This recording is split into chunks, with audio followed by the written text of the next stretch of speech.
Olá, obrigado por ouvir a mais esse conto.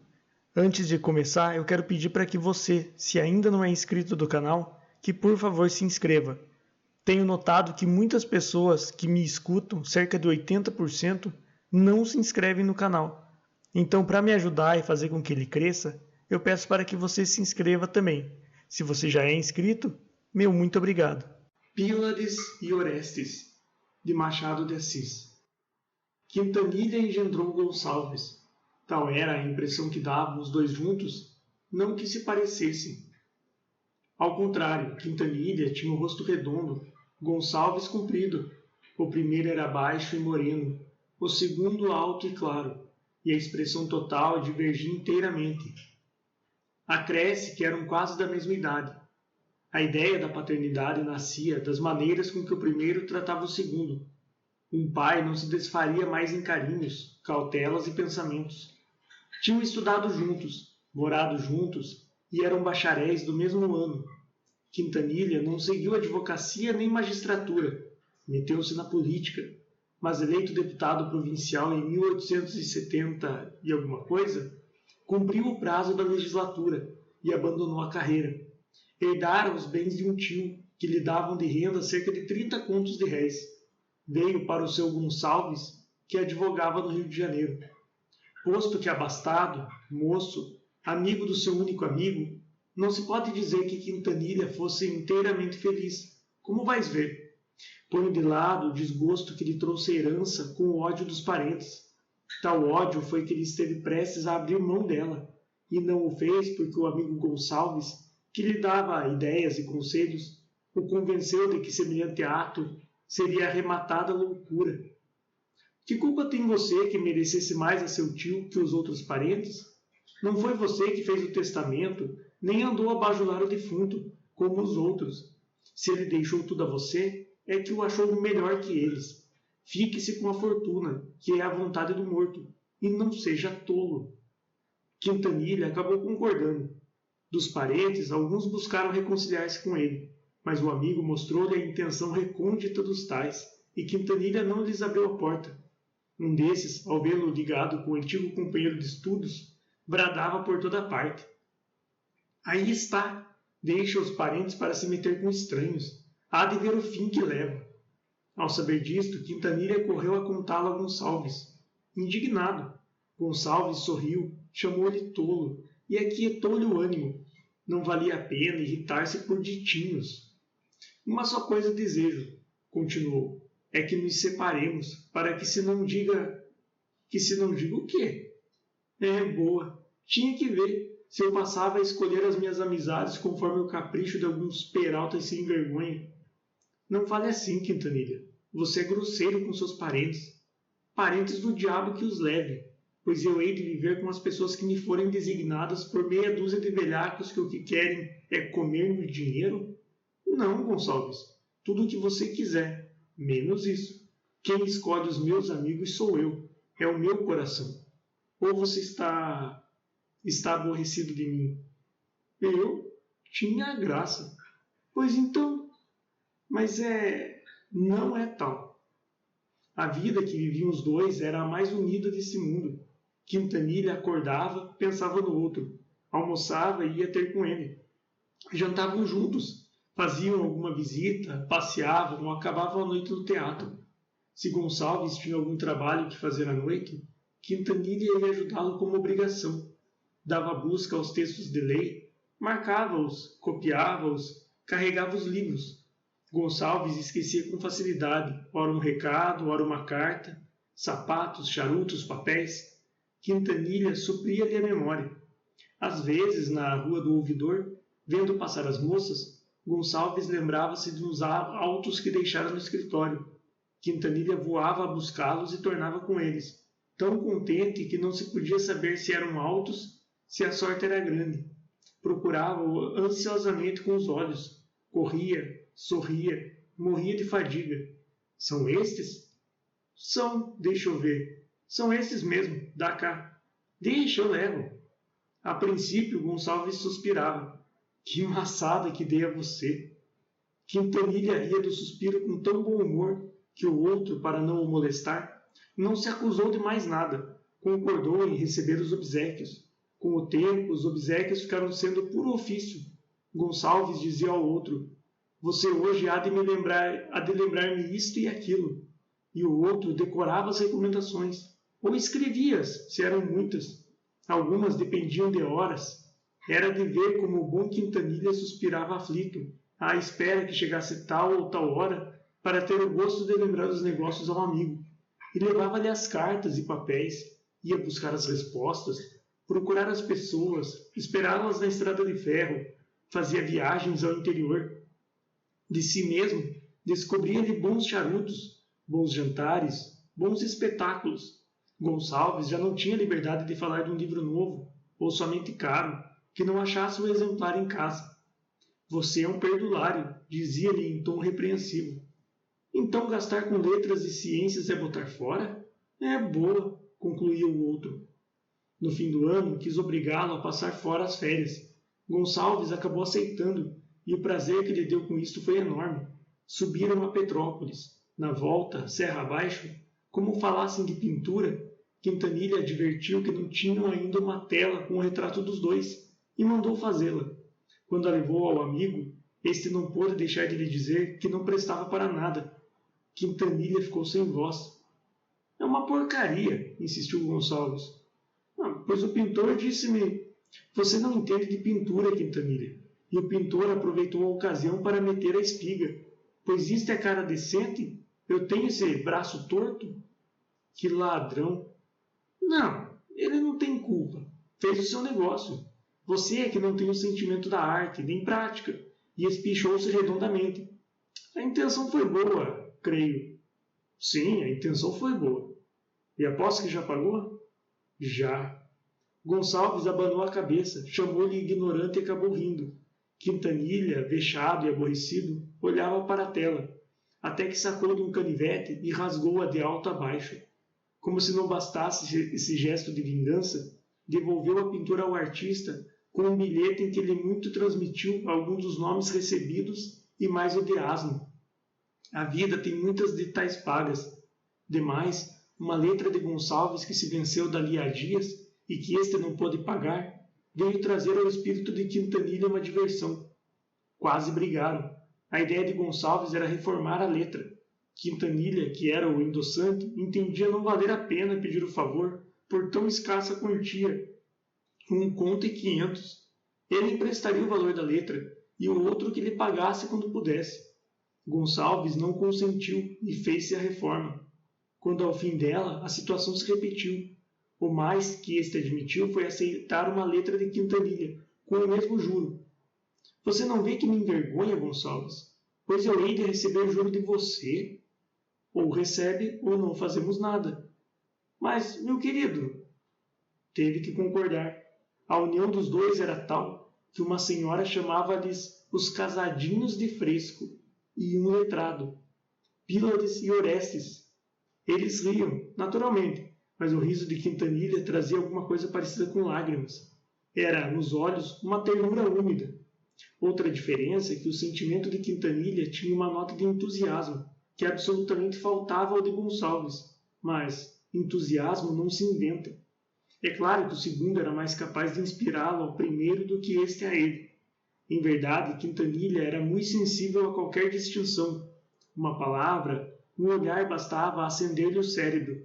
Uma pancadinha no ombro ou no ventre, com o fim de aprová-lo ou só acentuar a intimidade, era para derretê-lo de prazer. Contava o gesto e as circunstâncias durante 2 e 3 dias. Não era raro vê-lo irritar-se, teimar, descompor os outros. Também era comum vê-lo rir-se. Alguma vez o riso era universal. Entornava-se-lhe da boca, dos olhos, da testa, dos braços, das pernas. Todo ele era um riso único. Sem ter paixões, estava longe de ser apático. A letra sacada contra Gonçalves tinha o prazo de 6 meses. No dia do vencimento, não só não pensou em cobrá-la, mas resolveu ir jantar a algum arrabalde, para não ver um amigo, se fosse convidado à reforma. Gonçalves destruiu todo esse plano. Logo cedo foi levar-lhe o dinheiro. O primeiro gesto de Quintanilha foi recusá-lo, dizendo-lhe que o guardasse, Podia precisar dele. O devedor teimou em pagar e pagou. Quintanilha acompanhava os atos de Gonçalves, via a constância do seu trabalho, o zelo que ele punha na defesa das demandas, e vivia cheio de admiração. Realmente, não era grande advogado, mas, na medida das suas habilitações, era distinto. Você por que não se casa? Perguntou-lhe um dia. Um advogado precisa casar? Gonçalves respondia rindo. Tinha uma tia, única parenta, a quem ele queria muito e que lhe morreu quando eles iam em 30 anos. Dias depois, dizia ao amigo, agora só me resta você. Quintanilha sentiu os olhos molhados e não achou que lhe respondesse. Quando se lembrou de dizer que iria até a morte, era tarde. Redobrou então de carinhos e um dia acordou com a ideia de fazer testamento. Sem revelar nada ao outro, nomeou o testamenteiro e herdeiro universal. Guarde-me este papel, Gonçalves, disse-lhe entregando o testamento. Sinto-me forte, mas a morte é fácil e não quero confiar a qualquer pessoa as minhas últimas vontades. Foi por esse tempo que sucedeu um caso que eu vou contar. Quintanilha tinha uma prima segunda, Camila, moça de 22 anos, modesta, educada e bonita. Não era rica. O pai, João Bastos, era guarda-livros de uma casa de café. Haviam brigado por ocasião da herança, mas Quintanilha foi ao enterro da mulher de João Bastos e este ato de piedade novamente os ligou. João Bastos esqueceu facilmente alguns nomes crus que dissera do primo. Chamou-lhe outros nomes doces e pediu-lhe que fosse jantar com ele. Quintanilha foi e tornou a ir. Ouviu ao primo o elogio da finada mulher. Numa ocasião em que Camila os deixou sós, João Bastos louvou as raras prendas da filha, que afirmava haver recebido integralmente a herança moral da mãe. Não direi isto nunca pequena, nem você lhe diga nada. É modesta e, se começarmos a elogiá-la, pode perder-se. Assim, por exemplo, nunca lhe direi que é tão bonita como foi a mãe, quando tinha a idade dela. Pode ficar vaidosa, mas a verdade é que é mais, não lhe parece? Tem ainda o talento de tocar piano, que a mãe não possuía. Quando Camila voltou à sala de jantar, Quintanilha sentiu vontade de lhe descobrir tudo. Conteve-se e piscou o olho ao primo. Quis ouvi-la ao piano. Ela respondeu, cheia de melancolia. Ainda não. Há apenas um mês que mamãe faleceu. Deixe passar mais tempo. Demais, eu toco mal. Mal? Muito mal. Quintanilha tornou a piscar o olho ao primo e ponderou a moça que a prova de tocar bem ou mal só se dava ao piano. Quanto ao prazo, era certo que apenas passara um mês. Todavia, era também certo que a música era uma distração natural e elevada. Além disso, bastava tocar um pedaço triste. João Bastos aprovou este modo de ver e lembrou uma composição elegíaca. Camila abanou a cabeça. Não, sempre é tocar piano. Os vizinhos são capazes de inventar que eu toquei uma polca. Quintanilha achou graça e riu. Depois concordou e esperou que os 3 meses fossem passados. Até lá, viu a prima algumas vezes, sendo as 3 últimas visitas mais próximas e longas. Enfim, pôde ouvi-la tocar piano, e gostou. O pai confessou que, a princípio, não gostava muito daquelas músicas alemãs. Com o tempo e o costume, achou-lhes sabor. Chamava a filha a minha alemãzinha, apelido que foi adotado por Quintanilha, apenas modificado para o plural, a nossa alemãzinha. Pronomes possessivos dão intimidade. Dentro em pouco ela existia entre os 3, ou 4 se contarmos Gonçalves, que ali foi apresentado pelo amigo. Mas fiquemos nos 3, que ele é coisa já farejada por ti, leitor sagaz. Quintanilha acabou gostando da moça. Como não, se Camila tinha uns longos olhos mortais? Não é que os pousassem muita vez nele, e se o fazia, era com tal ou qual constrangimento, a princípio, como as crianças que obedecem sem vontade às ordens do mestre ou do pai. Mas pousava-os, e eles eram tais que, ainda sem intenção, feriam de morte. Também sorria com frequência e falava com graça. Ao piano, e por mais aborrecida que tocasse, tocava bem. Em suma, Camila não faria obra de impulso próprio, sem ser por isso menos feiticeira. Quintanilha descobriu um dia de manhã que sonhara com ela a noite toda, e à noite que pensara nela todo o dia, e concluiu da descoberta que a amava e era amado. Tão tonto ficou que esteve prestes a imprimi-lo nas folhas públicas. Quando menos, quis dizê-lo ao amigo Gonçalves e correu ao escritório deste. A afeição de Quintanilha complicava-se de respeito e temor. Quase a abrir a boca, engoliu outra vez o segredo. Não ousou dizê-lo nesse dia, nem no outro. Antes dissesse, talvez fosse tempo de vencer a campanha. Adiou a revelação por uma semana. Um dia foi jantar com um amigo, e depois de muitas hesitações, disse-lhe tudo. Amava a prima e era amado. Você aprova, Gonçalves? Gonçalves empalideceu, ou pelo menos ficou sério. Nele a seriedade confundia-se com a palidez. Mas não, verdadeiramente ficou pálido. Aprova? Repetiu Quintanilha. Após alguns segundos, Gonçalves ia abrir a boca para responder, mas fechou de novo e fitou os olhos em ontem, como ele mesmo dizia de si, quando os estendia ao longe. Em vão, Quintanilha teimou em saber o que era, o que pensava, se aquele amor era asneira. Estava tão acostumado a ouvir-lhe este vocábulo que já lhe não doía nem afrontava, ainda em matéria tão melindrosa e pessoal. Gonçalves tornou a si aquela meditação, sacudiu os ombros com um ar desenganado e murmurou esta palavra tão surdamente que o outro mal a pôde ouvir. Não me pergunte nada, faça o que quiser. Gonçalves, o que é isso? Perguntou Quintanilha, pegando-lhe nas mãos assustado. Gonçalves soltou um grande suspiro, que se tinha asas, ainda agora estará voando. Tal foi, sem esta forma paradoxal, a impressão de Quintanilha. O relógio na sala de jantar bateu 8 horas. Gonçalves alegou que ia visitar um desembargador, e o outro despediu-se. Na rua, Quintanilha parou atordoado. Não acabava de entender aqueles gestos, aquele suspiro, aquela palidez, todo o efeito misterioso da notícia dos seus amores. Entrara e falara, disposto a ouvir do outro um ou mais daqueles epítetos costumados e amigos. Idiota, crédulo, paspalhão, e não ouviu nenhum. Ao contrário, havia nos gestos de Gonçalves alguma coisa que pegava com o respeito. Não se lembrava de nada, ao jantar, que pudesse tê-lo ofendido. Foi só depois de lhe confiar o sentimento novo, que trazia a respeito da prima, que o amigo ficou acabrunhado. Mas não pode ser, pensava ele. O que é que Camila tem que não possa ser boa esposa? Nisto gastou parado defronte da casa mais de meia hora. Advertiu então que Gonçalves não saíra. Esperou mais meia hora. Nada. Quis entrar outra vez, abraçá-lo, interrogá-lo. Não teve forças. Enfiou pela rua fora, desesperado. Chegou à casa de João Bastos e não viu Camila. Tinha-se recolhido, constipada.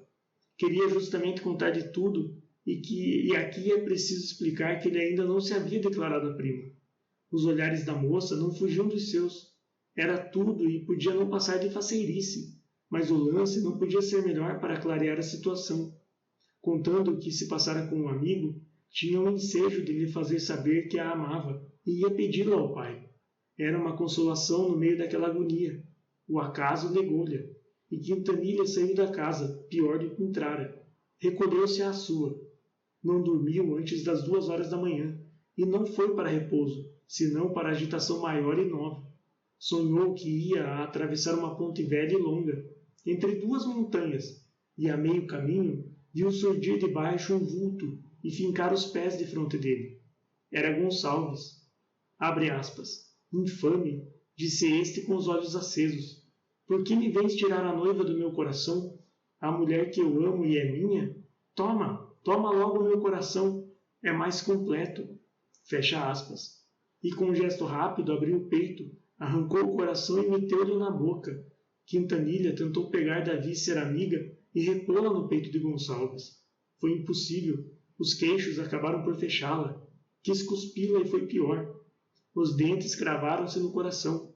Quis falar, mas vá alguém falar com a boca cheia daquela maneira? Afinal, o amigo ergueu os braços e estendeu-lhe as mãos com o gesto de maldição que ele vira nos melodramas, em dias de rapaz. Logo depois brotaram-lhe dos olhos 2 imensas lágrimas que encheram o vale de água. Atirou-se abaixo e desapareceu. Quintanilha acordou sufocado. A ilusão do pesadelo era tal que ele ainda levou as mãos à boca para arrancar de lá o coração do amigo. Achou a língua somente, esfregou os olhos e sentou-se. Onde estava? Que era? E a ponta? E o Gonçalves? Voltou a si de todo e compreendeu, e novamente se deitou. Para outra insônia, menor que a primeira, é certo. Veio dormir às 4 horas. De dia, rememorando toda a véspera, realidade e sonho, chegou à conclusão de que o amigo Gonçalves era seu rival. Amava a prima dele. Era talvez amado por ela. Sim, podia ser. Quintanilha passou 2 horas cruéis. Afinal, pegou em si e foi ao escritório de Gonçalves, para saber tudo de uma vez. E se fosse verdade? Sim, se fosse verdade. Gonçalves redigia umas razões de embargo. Interrompeu-as para fitá-lo um instante. Erguer-se, abrir o armário de ferro, onde guardava os papéis graves, tirar de lá o testamento de Quintanilha e entregá-lo ao testador. Que é isto? Você vai mudar de estado, respondeu Gonçalves, sentando-se à mesa. Quintanilha sentiu-lhe as lágrimas na voz. Assim lhe pareceu ao menos. Pediu-lhe que guardasse o testamento. Era o seu depositário natural. Instou muito. Só lhe respondia o som áspero da pena correndo no papel. Não corria bem a pena. A letra era tremida. As emendas mais numerosas que de costume. Provavelmente as datas erradas. A consulta dos livros era feita com tal melancolia que entristecia o outro. Às vezes parava tudo, pena e consulta, para só ficar o olhar fito em ontem. Entendo, disse Quintanilha subitamente. Ela será a tua. Ela quem? Quis perguntar Gonçalves. Mas já o amigo voava escada abaixo, como uma flecha, e ele continuou as suas razões de embargo. Não se adivinha todo o resto. Basta saber o final. Nem se adivinha, nem se crê. Mas a alma humana é capaz de esforços grandes, no bem como no mal. Quintanilha fez outro testamento, legando tudo à prima, com a condição de desposar um amigo. Camila não aceitou o testamento, mas ficou tão contente quando o primo lhe falou das lágrimas de Gonçalves, que aceitou Gonçalves e as lágrimas. Então Quintanilha não achou melhor remédio que fazer um terceiro testamento, legando tudo ao amigo. O final da história foi dito em latim. Quintanilha serviu de testemunha ao noivo e de padrinho aos 2 primeiros filhos. Um dia em que, levando doces para os afilhados, atravessava a Praça 15 de Novembro, recebeu uma bala revoltosa, em 1893, que o matou quase instantaneamente. Está enterrado no cemitério de São João Batista. A sepultura é simples. A pedra tem um epitáfio que termina com esta pia frase: Orai por ele. É também o fecho da minha história. Orestes vive ainda sem os remorsos do modelo grego. Pílades é agora o personagem mudo de Sófocles. Orai por ele.